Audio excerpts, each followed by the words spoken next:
दोस्तों, आज के समय में कुछ लोग किसी न किसी तरीके से मांस का सेवन करते हैं।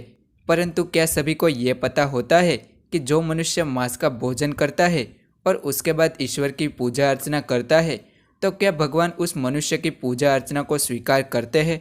तो अगर आप इसके बारे में नहीं जानते तो उससे मैं आपको अवगत करा देता हूँ। तो आप सभी का एक बार फिर से स्वागत है हमारी यूट्यूब चैनल पर। सनातन धर्म की वीडियो देखने के लिए चैनल को अभी सब्सक्राइब करें और बाजू के बेल आइकन को ज़रूर दबाइए।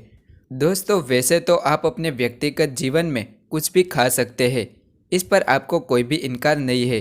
परंतु साफ शब्दों में कहा जाए तो हिंदू ग्रंथ में तामसिक खुराक का सेवन नहीं कर सकते, ऐसा उसमें बताया गया है, जिसका वर्णन भगवत गीता में भी दिया गया है। इसके अलावा स्कंद पुराण के काशी खंड के 3 अध्याय में भी बताया गया है कि जो मनुष्य अपने जीवन काल में मांस का सेवन करता है उसका जीवन धिक्कार होने वाला है।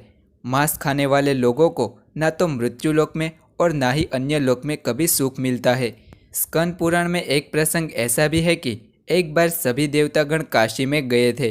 तभी उन्होंने वहां पर देखा कि बाघ जैसे हिंसक प्राणी भी घास का सेवन कर रहे थे। इसके अलावा स्कंद पुराण में यह भी बताया गया है कि किसी की मनुष्य की मृत्यु निकट ही क्यों ना हो, परंतु उन सभी को कभी मांस नहीं खाना चाहिए। इतना ही नहीं, स्कंद पुराण के अनुसार जो लोग मांस का सेवन करते हैं और भगवान शिव की पूजा करते हैं तो उन लोगों की भक्ति शिव ग्रहण नहीं करते हैं। इस प्रकार से मदिरा का सेवन करना भी उसमें वर्जित बताया गया है। इसके अलावा वराह पुराण में भी इसका वर्णन मिलता है। उसके अनुसार एक बार पृथ्वी देवी ने वराह भगवान से पूछा कि क्या तामसिक आहार वाले लोगों की पूजा भगवान ग्रहण करते हैं? तभी वराह भगवान ने कहा था कि जो भी मनुष्य तामसिक भोजन करता है, मैं उसकी पूजा को कभी भी स्वीकार नहीं करता हूँ और ना ही उसको अपना भक्त मानता हूँ। उसके अलावा जो भी मनुष्य मछली या फिर दूसरे पशुओं का सेवन करता हो, मेरी नज़र में वो सबसे बड़ा पापी है। प्रकृति द्वारा जो भी जीव बनाए गए हैं उसको नुकसान पहुँचाना किसी का काम नहीं है। इसके अलावा गरुड़ पुराण में भी इसका उल्लेख मिलता है। एक बार भगवान विष्णु गरुड़ जी को कथा सुना रहे थे।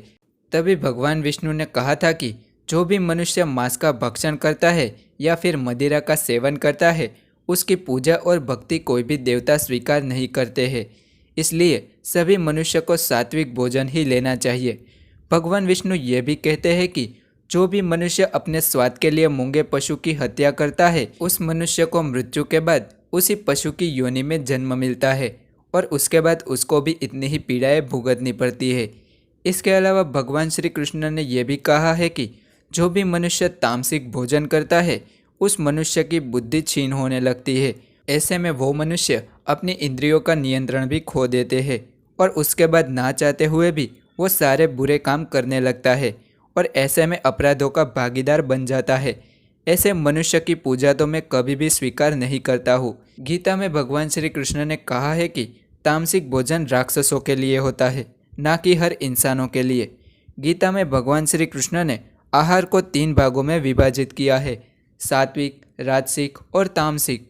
सात्विक भोजन मनुष्य के लिए अच्छा और मन को शांत रखने वाला होता है। इसके अलावा यजुर्वेद में यह भी बताया गया है कि इस सृष्टि की रचना में परमात्मा की सभी रचनाओं का हमें आदर करना चाहिए, अर्थात वे जैसे अपने हित चाहते हैं उसी प्रकार से हमें अन्य लोगों के हित के बारे में भी सोचना चाहिए। तो आज के वीडियो में बताई गई जानकारी सभी के सभी पुराणों के अनुसार है, जो भगवान विष्णु के द्वारा बताई गई है। तो आशा है कि आज का वीडियो आपको पसंद आया होगा। तो वीडियो को लाइक ज़रूर करें और अपने सगे संबंधियों के साथ ज़्यादा से ज़्यादा शेयर करें। तब तक के लिए धन्यवाद।